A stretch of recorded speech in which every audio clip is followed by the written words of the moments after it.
Kim શૌર્યમ, શૌર્ય શું છે? અને ત્યારે જવાબ આપતા આપતા આપતા ભગવાન અર્જુન, ભગવાન કૃષ્ણ પરમાત્મા અર્જુનને કહેવા લાગ્યા કે સ્વભાવ વિજયમ શૌર્યમ, તમારા સ્વભાવ પર વિજય પ્રાપ્ત કરવો ને એ જ શૌર્ય છે, એ જ શૂરવીરતા છે.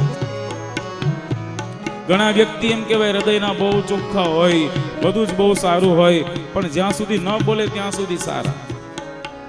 એટલા ગુસ્સા કરે, એટલો ગુસ્સો કરે, એટલો ગુસ્સો કરે. અહીંયા બતાવવામાં આવ્યું કે શૌર્ય શું છે.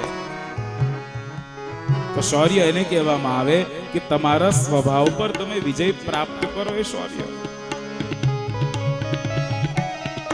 મેરે ભાઈ બહેન, આ લાલ પીળી કાળી દુનિયાની અંદર હું ને તમે ફરતા રહેશું ને તો કઈ રીતે સ્વભાવ પર વિજય પ્રાપ્ત કરવો?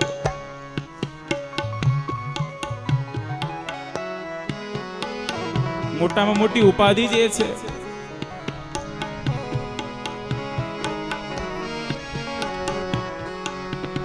આ જગતની અંદર તમારી ઘરે કેટલા રૂપિયા છે, રૂપિયા જોઈને કોઈ નથી આવતું. તમારી પાસે શું પદ છે, શું પ્રતિષ્ઠા છે, એ જોઈને કોઈ નથી આવતું. પણ તમારો સ્વભાવ કેવો છે મેરે ભાઈ બહેન, એ જોઈને પ્રત્યેક વ્યક્તિ તમારી ઘરે આવે છે. સ્વભાવ સ્વભાવ. નિત નિરંતર કથા સાંભળો, અને કથા સાંભળી સાંભળીને કોઈ કહે મેં 50 કથા સાંભળી નાખી, કોઈ કહે મેં 100 કથા સાંભળી નાખી.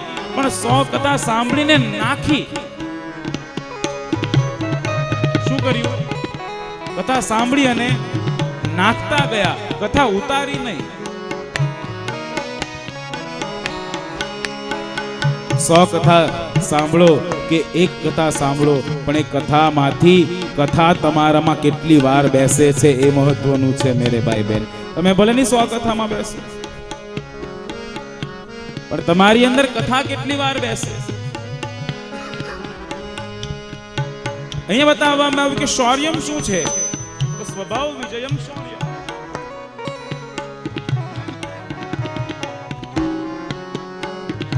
દાક્ષ્યમ, કાર્યની અસ્તિત્વતા.